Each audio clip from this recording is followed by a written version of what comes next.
Bismillahirrahmanirrahim. Assalamualaikum warahmatullahi wabarakatuh. Dan salam sejahtera buat semua Sobat IP dimanapun Anda berada. Jumpa lagi dengan saya, Swadi Gus Amir, tentunya di acara IP Show. Sobat IP Show, pada sore hari ini telah hadir di studio episode 2 tamu saya yang akan menjadi narasumber membedah tema kami pada sore hari ini, yaitu pendidikan dan komunikasi politik di Sulsel menuju 2024. Saya perkenalkan dua narasumber yang telah hadir di tengah-tengah kita, Sobat Ibiso. Yang pertama, beliau adalah senior saya, Ban Reski Mulyadi. Beliau analis komunikasi politik dari Unhas.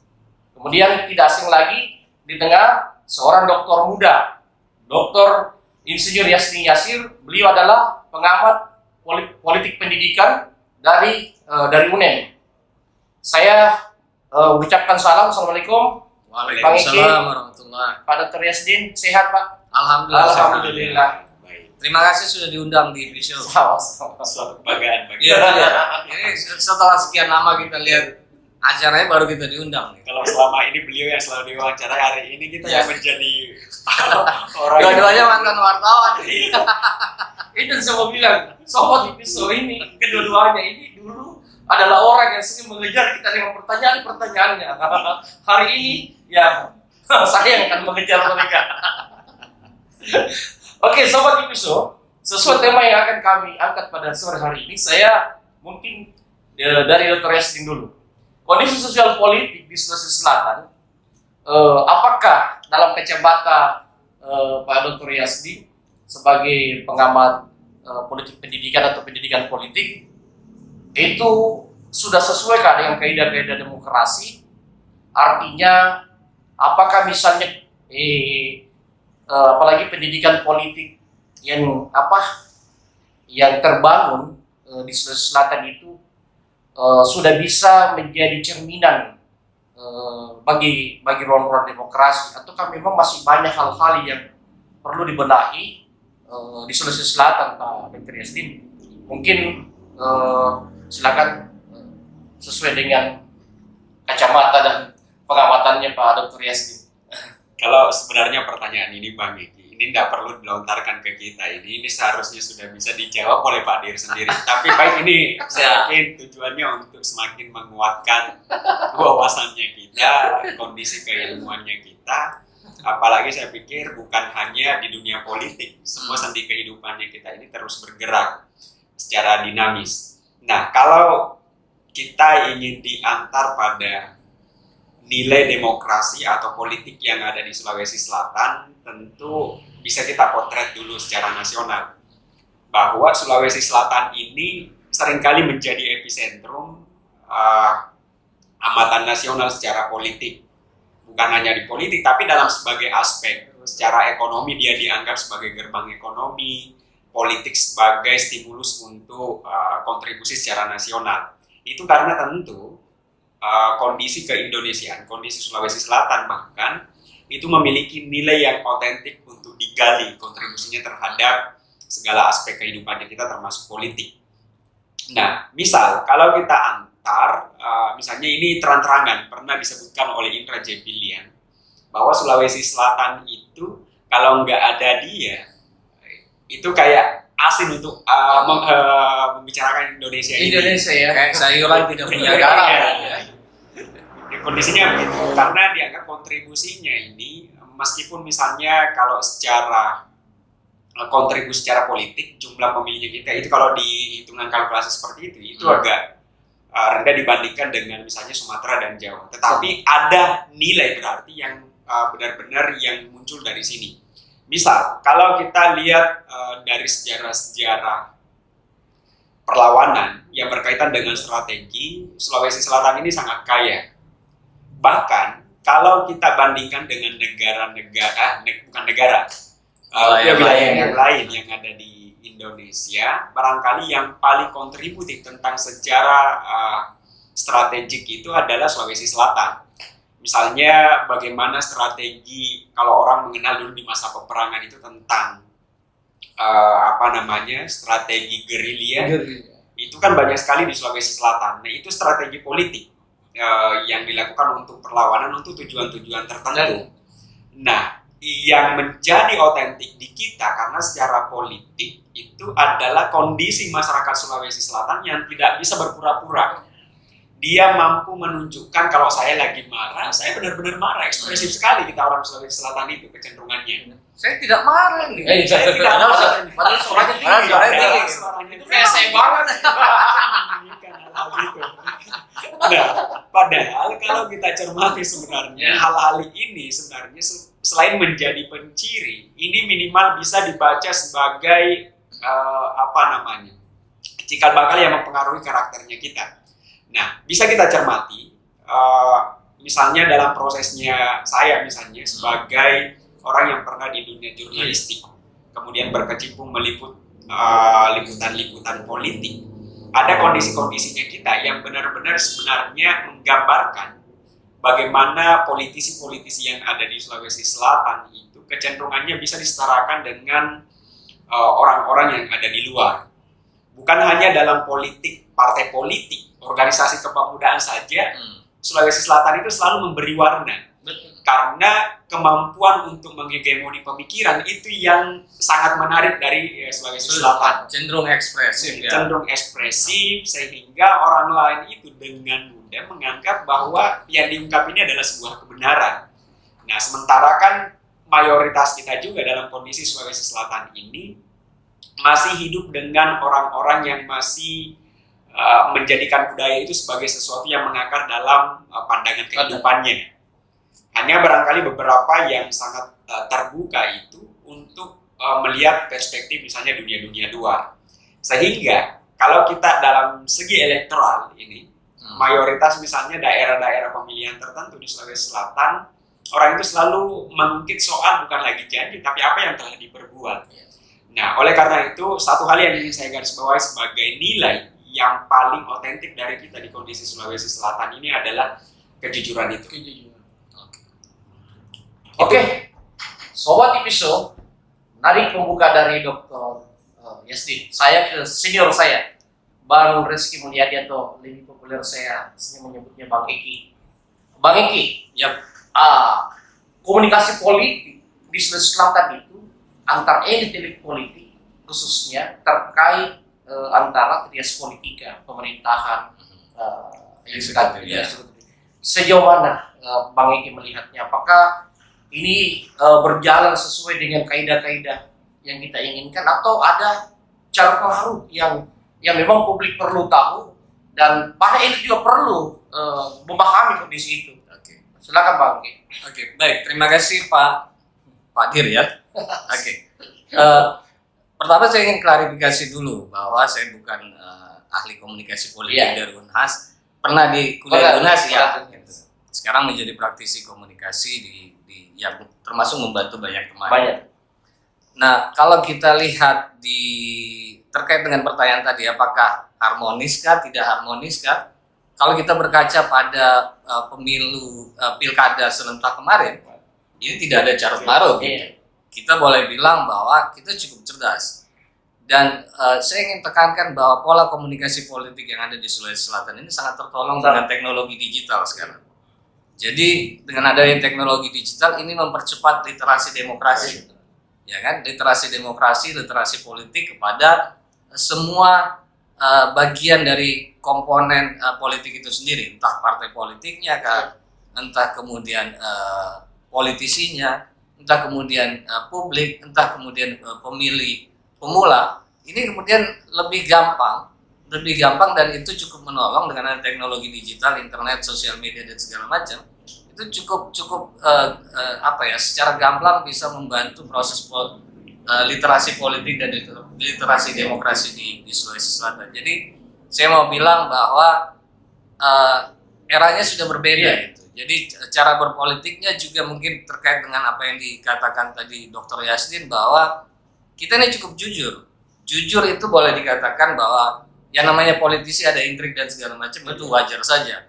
Tetapi itu mungkin juga adalah bagian dari strategi politik. Tetapi kalau kita mau bilang bahwa ekspresif, teman-teman saya di kantor yang lama di luar Makassar itu selalu bilang begini, Makassar itu kacau ya.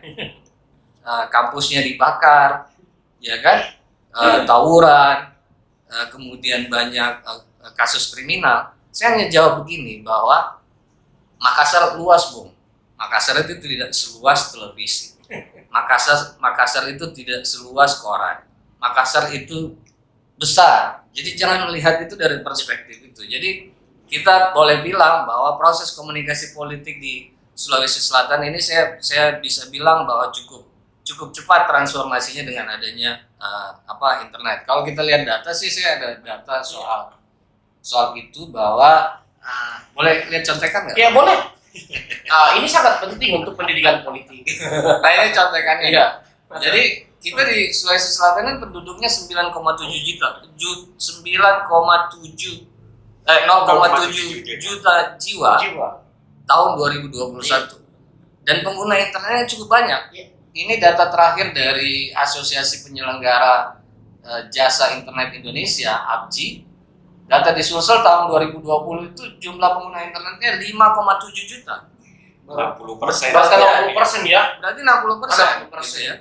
Taruhlah kemudian yang tidak menggunakan internet itu orang yang sudah lebih dewasa ya, jangan bilang tua ya. Jadi lebih dewasa atau mungkin memang yang tidak pakai gadget. Tapi kalau kita lihat sekarang anak-anak mulai dari kelas 1 SD semua pakai gadget karena keterpaksaan. Sehingga itu juga kemudian prosesnya. Tapi memang satu hal mungkin kita harus sedikit hati-hati bahwa menggunakan ini juga kita harus wise, kita harus bijak.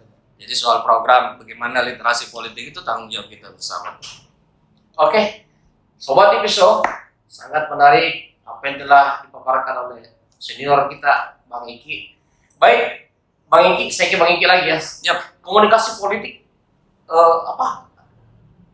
model komunikasi politik di Sulsel itu menurut kacamata Bang Iki sudah mampukah mengimbangi model komunikasi secara elit nasional, khususnya para elit politik kita di Sulsel? Karena ya seperti tadi pembukanya dari Pak Dr. Yasmin, kita ini kan termasuk dihitung, tetapi kan ya tentu apakah dari segi komunikasi politik atau dari segi karakter budaya dan lain-lain. Dari segi komunikasi politik sejauh mana perkembangan yang saya setuju dengan pembuka Dr. Yasmin tadi bahwa kita menjadi barometer.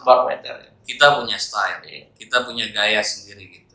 Lifestyle orang Sulawesi Selatan cukup berbeda kalau kita membandingkan dengan daerah lain. Tapi dari segi nasional, ini kita cukup mewarnai. Ada banyak politisi kita yang cukup mewarnai di kancah politik nasional. Kita tidak hanya bilang yang ada di DPR RI gitu misalnya, atau kemudian yang pernah menjabat sebagai wakil presiden misalnya, atau pernah menjabat sebagai menteri. Kita tetap akan diperhitungkan. Seperti Indonesia main bulu tangkis gitu. Tradisinya selalu ada emas gitu. Ya kan? Nah, tradisi politisi di Sulawesi Selatan selalu terpakai di tingkat nasional. Kita tidak bicara jumlah, tapi terpakai gitu. Jadi, kalau pertanyaannya apakah sudah cukup mengimbangi, kita bukan mengimbangi, justru memberi warna gitu. Oke. Saya ke Pak Dr. Yasmin. Polarisasi parpol di Sulsel ini, apakah itu sudah apalagi istilahnya dalam memainkan peran-peran politiknya? Apakah pendidikan politiknya itu sudah terlihat berjalan dalam kacamata Pak Dr. Yasmin? Menurut Pak Dir? Kalau Pak Dir sudah mengeluarkan keywordnya, iya. Kita harus tanya juga gitu ya. Ini kan ngobrol ya. Nanti barangkali ada sesi sendiri untuk Ya. ngomong itu Bang Eki. Jangan kita terus yang ditanya. Oke. Saya serahkan ke beliau. Oke, baik. Untuk ini pandangannya kita ya terkait dengan kondisi kalau dikerucutkan ke partai politik. Bang Eki tadi sudah mengantar dengan data gimana secara elektoral di kita di Sulawesi Selatan meskipun populasi yang disampaikan ya, kemudian jumlah yang terlibat dalam interaksi politik secara digital.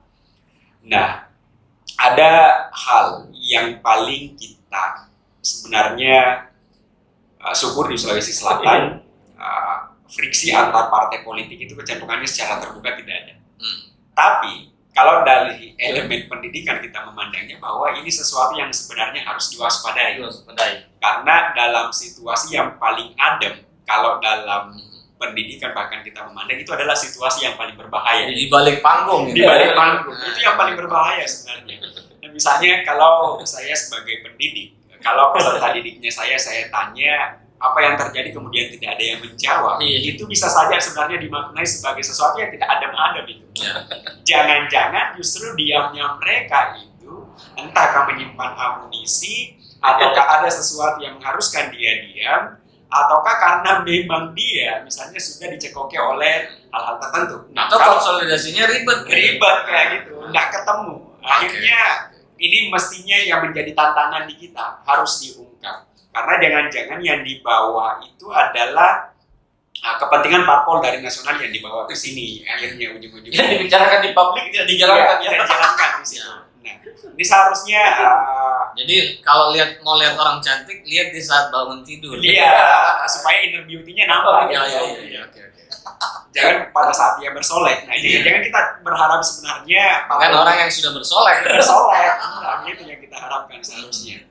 Nah, baik, kalau yang kita harapkan sebenarnya partai politik ini hadir selain sebagai pembawa kepentingan rakyat, minimal dia memberikan kontribusi terhadap, kalau tadi disinggung terkait dengan trias politika, dia kan salah satu bagian dari itu. Nah, mestinya partai politik yang hadir ini itu minimal memberikan, kalau gaya-gaya pendidikan yang kita bawa adalah kurikulum terhadap orang-orang yang ada di bawah. Nah, selama ini kan, kalau barangkali mohon maaf Bang Eki, saya potret sedikit ini bagian, tapi saya yakin akan dikuliti oleh Bang Eki ini terkait dengan komunikasinya mereka ke rakyat. Ini kan kecenderungannya dibangun oleh elit, tidak pernah tumbuh dari bawah itu. Akhirnya kesannya yang bertikai atau yang memunculkan nanti itu adalah elit tanpa seolah-olah tidak melibatkan kepentingan orang banyak. Akhirnya yang lain juga ini apatis. Atau konfliknya diciptakan buzzer. Iya, diciptakan gitu. Gara-gara jadi elit nggak main justru. Buzzer nggak main. Jadi mereka seolah-olah apa sih peran saya yang sebenarnya diambil alih semua jadinya. Itu masalah. Sementara dalam sebuah negara demokrasi, ya partai ini menjadi tulang punggung. Nah, oke. Ini pertanyaan untuk Bang Eki dan Pak Yassin. Peran ormas menjembatani komunikasi politik dan pendidikan politik. Komunikasi politik dulu, Bang Eki. Oke. Jadi saya mau cerita sedikit soal kemarin dialog saya dengan anak saya gitu. Apakah dia akan masuk OSIS? Apakah PMR, apakah fotografi, apakah ini kita bicara lingkup kecil dulu ya, bahwa taruhlah organisasi sekolah itu adalah seperti ormas di luar gitu, bahwa ini memang menjadi ruang, ya bukan hanya ruang belajar tapi ruang ekspresi gitu. Jadi kemudian inilah kemudian yang menjadi cikal bakal potensi-potensi politisi dilahirkan dari ormas itu. Jadi komunikasi politik justru bisa dibangun dari situ. Dan dia justru bisa jadi dua hal. Pertama, dia menjadi corong ormas ini, corong dari kepentingan elit mungkin, atau kepentingan politik yang besar, atau kepentingan publik yang besar, atau dia menjadi filter. Sehingga ini yang kemudian, ya seperti minum teh, kita tidak perlu minum ampasnya. Jadi kita hanya dapat minum sari tehnya juga, ya sari tehnya saja gitu, sehingga kita bisa lebih sehat. Jadi proses komunikasi politik, peran ormas itu cukup besar ya, cukup besar. Nah sekarang persoalannya ormas mau berperan di mana, ya kan? Karena ya mungkin visi misi ormas bisa sama sepanjang masa, tetapi pemimpin dari ormas itu yang kemudian memberikan, sekali lagi memberikan warna, entah warnanya cerah atau warnanya gelap. Nah kalau warna yang dipilih adalah warna gelap, maka kemudian dia akan menjadi corong politik yang justru memberikan stigma kepada, misalnya kalau ada lawan tandingnya ada stigma di situ. Tapi kalau dia menjadi warna yang cerah, mungkin dia menjadi justru menjadi filter, sehingga kemudian menjadi bagian dari proses itu dia pendidikan politik dan pendidikan demokrasi. Kalau kita sebut literasi gitu ya. Jadi memberikan pemahaman sehingga orang tertarik dengan politik. Dan sekali lagi segalanya menjadi mungkin di politik. Iya. Kalau dari segi pendidikan politik, nah ini kan yang kita harapkan sebenarnya. Kalau ormas dan parpol harapannya saya secara pribadi sebenarnya mereka tidak mengambil peran yang sama. Mungkin selain ormas ada juga mungkin peran orkes. Dan Iya, jadi ya harapannya sih, ya mereka mengambil peran yang berbeda. Iya. karena kesannya kalau peran yang sama dimainkan antara ormas dengan parpol, ormas itu kecenderungannya, mohon maaf, barangkali dalam segi bargaining itu akan lebih rendah posisinya dibandingkan dengan partai politik. Tapi bisa jadi alat Iya, juga. bisa jadi alat. Akhirnya alatnya itu dia bisa saja semacam seperti kayak pengumpul elektoral saja gitu. Dia bisa jadi penyuling, Iya. atau dia justru penyalur kotoran gitu. Iya. Iya, karena kan selama ini peran-peran ormas itu lebih banyak dimanfaatkan sih. Iya. Kalau dalam kacamata saya sih. Iya. Oh, ini pandangan Ipin. Karena sementara kan harapannya kita, mereka hadir memberikan warna tersendiri. Khususnya Harusnya pendidikan- gitu ya. pendidikan akhlak, kan Karakter karakter ya. Karakter kan ya tidak jarang sih kita melihat bahwa kader-kader partai terjerat kasus-kasus korupsi dan lain-lain. Bahkan banyak yang lahir dari ormas-ormas yang besar, yang berpartai kan. Saat berormas, oke nih, Oke. gegap gempita Iya. gitu ya. Nah, ini seharusnya yang dipikirkan oleh mereka itu, Iya. Bang Eki Padir. Iya. Karena kan mereka sebenarnya, mohon maaf saja, kalau secara konten, kondisi kebatinan politiknya kita itu seperti mengalir begitu saja tanpa ada kurikulum yang sebenarnya dibangun oleh mereka. Akhirnya wajar saja kalau ada stigma di masyarakat selalu menganggap bahwa politik itu kotor karena mereka tidak bisa menunjukkan sesuatu yang di luar dari stigmatisasi dari masyarakat ini. Nah, ini yang harusnya direduksi melalui sebuah pandangan sehingga ini mestinya harus didesain. Jangan hanya misalnya masyarakatnya kita itu baru diajari politik ketika ada sosialisasi tertentu atau reses tertentu. Mestinya dalam posisi-posisi tertentu itu ada yang melakukan itu. Meskipun ada, tetapi barangkali untuk saat ini itu masih sangat kecil jumlahnya yang melakukan itu. Dan kondisi yang paling akhir kan banyak yang berpikiran bahwa nanti jelang kontestasi tertentu. Ya. Saya mau nanya ke Pak Dir nih. Ini maksudnya kan kita ngobrol. Politisi itu atau politik itu soft skill atau hard skill? Iya.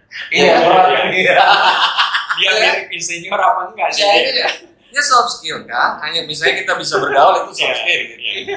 Atau dia hard skill, dia memang harus pelajari betul-betul sehingga kemudian nggak bisa jadi politisi kalau kau nggak ini gitu. Harusnya sih kedua-duanya. Ini jawaban aman nih. Harusnya sih karakter itu dua-duanya dia miliki. Kenapa? Karena menjadi seorang panutan publik, apalagi menjembatani kebijakan pemerintah dengan masyarakat atau keinginan masyarakat yang sampai ke pemerintah. Seharusnya memang elit-elit politik itu ya apalagi istilahnya memagari dirinya dengan pengetahuan-pengetahuannya yang real. Jadi pemirsa IP Show yang menyaksikan, ini adalah tips yang dibagikan oleh Pak Dir menuju 2024. Ini bocoran. Sobat TV Show, hancur saya hari ini. Oke, lanjut. Model pendidikan politik yang efektif menurut Dr. Yasdin. Yang paling sederhana sebenarnya kalau kita lihat sekarang adalah model politik yang memberdayakan, empowering. Ya. Nah, dalam dunia pendidikan juga misalnya kenapa dari awal ada pandangan yang dibangun oleh Freire terkait dengan kondisi memanusiakan manusia.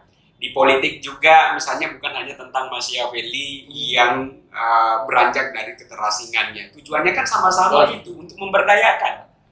Jadi sekali lagi memberdayakan ini kan cuma dalam kondisi kekinian, ini selalu diarahkan pada hal-hal tertentu. Memberdayakan kelompok kan, memberdayakan warna tertentu.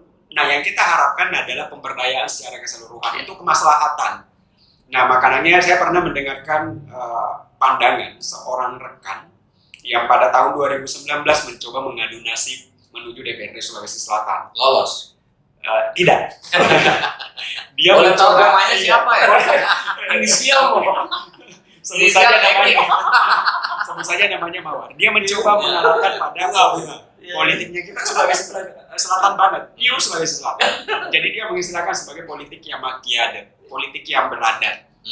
Nah, arahnya adalah pemberdayaan, tapi ini bisa juga menjadi hal yang kontributif terhadap sisi praksisnya kita ya, bahwa ternyata masih ada masyarakatnya kita juga yang merasa itu sudah mapan, tidak butuh lagi diberdayakan. Jadi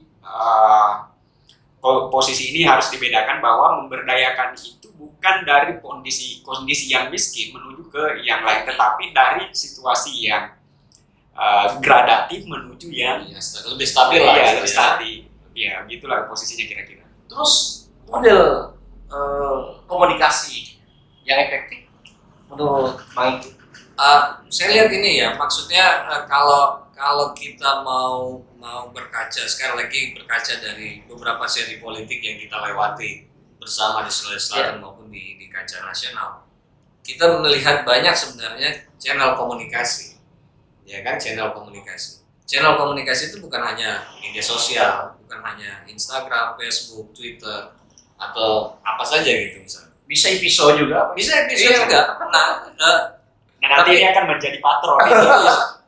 Dan channel komunikasi juga kampus. Jadi tantangannya sebenarnya di sekolah. Salah satunya juga di sekolah. Memang media mainstreamnya adalah dunia pendidikan. Sekali lagi kalau kita mau kaitkan dengan expertise dari Dr. Yassin, bahwa dunia pendidikan punya peran penting.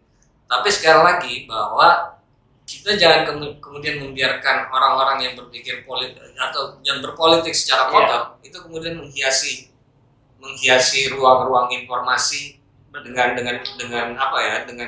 informasi sampah, sehingga kemudian masyarakat tidak teredukasi. Maka semua channel komunikasi harus dipakai gitu. Kemarin saya sempat bikin PowerPoint untuk teman. Inisialnya siapa, Pak? Inisial nih, Bang. Jadi kemarin saya bikin PowerPoint untuk teman soal pertanian. Jadi ini jelas inisial. Jadi soal pertanian. Jadi menarik nih.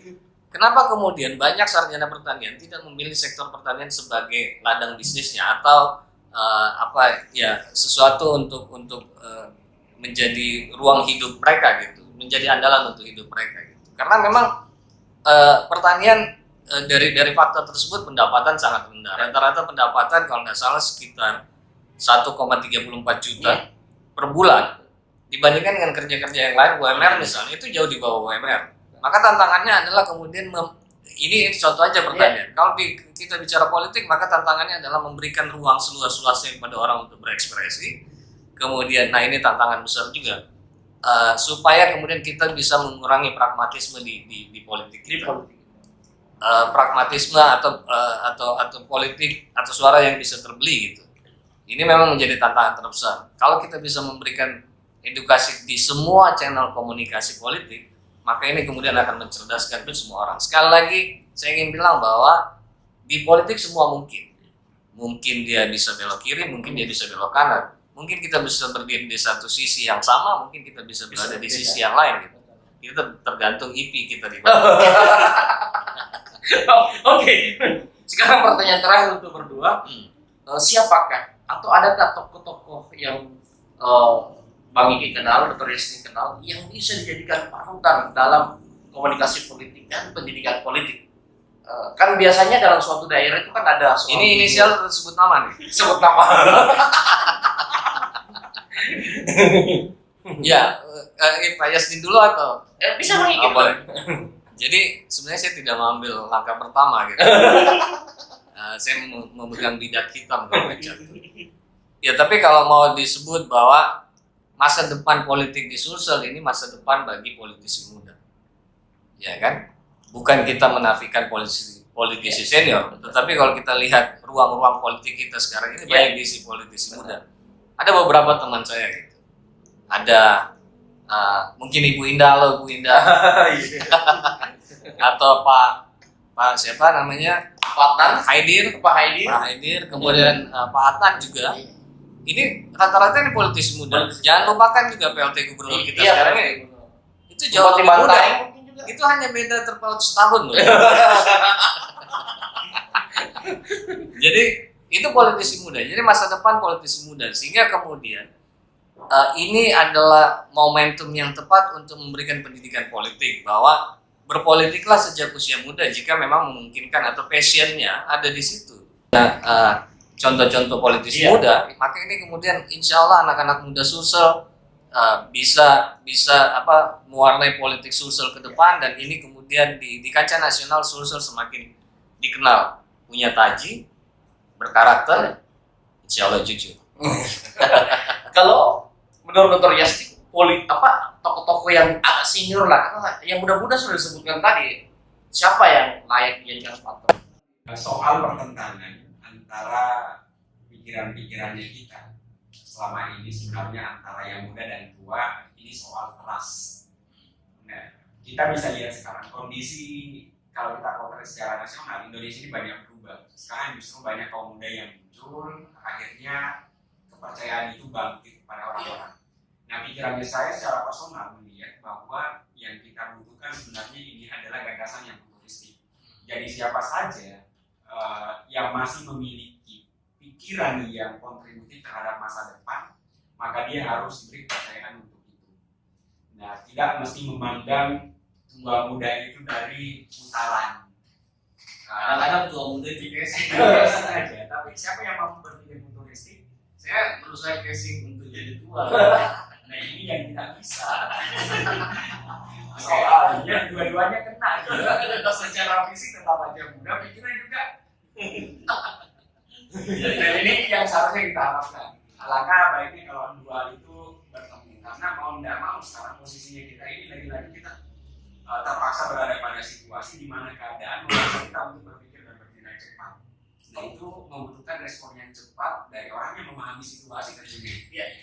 Oke, kemarin ada sosok seorang Pak Jika yang bisa dikatakan mungkin jadi cerminan pendidikan politik dari beberapa gerakan-gerakan politik nasional maupun internasional beliau yang sangat membahagiakan kita ya. Nah, sekarang pertanyaannya adalah kira-kira adakah figur-figur yang bisa mendekati ketokohan Pak Jika yang bisa dijadikan patron ketokohan kita di Sulawesi saat ini yang mungkin kita bisa dorong dia ke kancah nasional? Mungkin kita tidak etis kemudian membanding-bandingkan, tetapi bahwa orang-orang yang ada di Sulawesi Selatan ini ada banyak tokoh, termasuk Pak JK ini yang kemudian sudah melanglang buana di kancah politik nasional dan termasuk mewarnai politik internasional dan mendorong perdamaian di banyak tempat. Tapi kalau kita lihat pilihannya di luar JK, maka kemudian kalau kita bicara politik nasional ada beberapa yang pernah dan masih ada di kancah politik nasional. Yang pertama mungkin ada Amran Sulaiman, mantan Menteri Pertanian 2014-2019, yang kini juga banyak mendorong proses pemberdayaan kepada bukan hanya sekedar kemudian memperhatikan bisnisnya karena bukan di menteri lagi, tetapi juga kemudian bagaimana orang juga untuk tumbuh. Kemudian ada nama yang lain, ada seperti Syahrul Yassin Limpo yang memang juga tidak bisa kita hitung sedikit kontribusinya dan sekarang masih menjabat. Sekali lagi ada banyak nama yang mungkin ke depan bisa bermunculan, dan politik itu kan dinamis. Dinamikanya akan kita lihat ke depan, mungkin 1-2 tahun ke depan. Pilpres 2024 2-3 tahun ke depan masih panjang jalan. Sepanjang jalan ke anak ini artinya kita akan lihat dinamikanya, bahwa nama-nama yang bermunculan akan banyak di garis start, dan mungkin yang akan sampai finish yang kemudian muncul nama-nama itu mungkin prediksi saya 1-2 orang. Oke. Selain dari Pak Amran Sulaiman dan Pak Sam, adakah yang juga memiliki ketokohan yang sama yang kedua tokoh ini, ada Triasti atau bahkan melebihi dari kedua tokoh ini, yang mungkin saja dialah the next Jika ke depan yang akan yang kita harapkan membanggakan Sulawesi Selatan ke depan? Pak Dir ini mengantar kita ke personal. Saya mau bilang Pak Dir mungkin nanti. Tapi Pak Dir, tadi sebenarnya Bang Egy sudah mengantar kita ke sana bahwa untuk ke depan kondisi keindonesiaannya kita yang akan muncul dari Sulawesi Selatan tentu adalah yang tidak jauh dari ingatan publik. Nah, beberapa orang kan yang kecenderungannya berada dalam siklus ingatan publik itu kita bisa lihat sekarang siapa yang ada di sana, dan tentu kenapa nama-nama itu cenderung terekspos lebih kuat dibandingkan nama-nama yang lain, karena tentu ada barangkali kebahagiaan yang lebih dalam diciptakan oleh tokoh-tokoh ini, sehingga seolah-olah memori publik itu dirampas untuk selalu mengingat mereka. Nah, Saya suka Pak. nah yang ya kan dalam proses perjalanannya yang akan mereduksi siapa yang akan berada di sana, biarlah itu urusan politisi untuk mengerucutkan nama-nama itu. Tapi yang pasti harapannya kita Sulawesi Selatan ini mampu memberikan menciptakan memori publik yang kuat untuk kondisi Indonesia. Itu saja sih harapannya. Baik, Sobat Episode, mungkin diskusi kita harus dihentikan karena waktu sudah sampai. Menarik sekali diskusi kita dan betul-betul hidup. Mungkin karena narasumber saya pada sore hari ini adalah orang-orang yang sangat berpengalaman dalam wilayah komunikasi politik dan wilayah pendidikan politik. Ini kakak Madir, Ini, iya, Pak Madir sudah memberikan kisi-kisi dari segi praktisnya selama ini. Baik, Sobat Episode, jangan pernah bosan untuk mengikuti channel Episode. Nantikan diskusi berikutnya bersama saya. Seperti itu saya akhir kata dari saya. Terima kasih. Assalamualaikum warahmatullahi wabarakatuh. Waalaikumsalam warahmatullahi wabarakatuh.